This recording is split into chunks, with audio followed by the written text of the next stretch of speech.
আচ্ছা বলো তোমার নাম কি? নিবির হোসেন তাশরিক। জোরে বলো। নিবির হোসেন তাশরিক। আচ্ছা নিবির হোসেন তাশরিক। নিবির তুমি তাই না? তোমার নাম কি? আরাফাত ইসলাম আরব। আচ্ছা আরাফাত। আচ্ছা তোমরা তো এই যে ছবি আঁকাটা দেখতেছো তাই না? এই যে দেখো আমি ছবিটা আঁকতেছি, এই ছবিটা তোমাদের কেমন লাগতেছে বলো? হ্যাঁ ভালো। ভালো লাগতেছে। আচ্ছা তোমাদের আমি একটা প্রশ্ন করব, আর তার আগে বলো যে তোমরা কোন ক্লাসে পড়ো?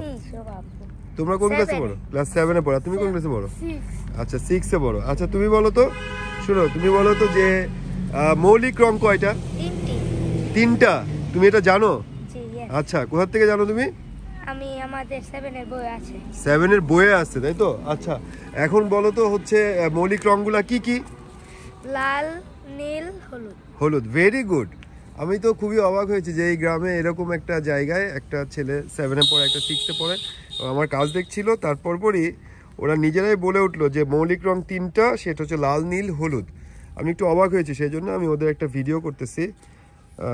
সবাই দোয়া করবেন ওদের জন্য, সবাই দোয়া করবেন। এই যে তোমাদের কেমন লাগতেছে ছবিটা? ভালো লাগছে। আমি কমপ্লিট করবো, এটা সময় লাগবে, 2-3 দিন লাগবে আর কি। আমি আসবো এখানে 2-3 দিন, তো তারপরে হচ্ছে তোমাদের সাথে আরও কথা হবে। হ্যাঁ থ্যাংক ইউ। আর তোমাদের একটা গিফট আছে, তোমরা যে মৌলিক রং বলতে পারছো তুমি, তোমার জন্য একটা গিফট আছে। তোমার একটা ছবি আমি এঁকে দিব এখন এখানে বসে, ঠিক আছে? আচ্ছা ওকে।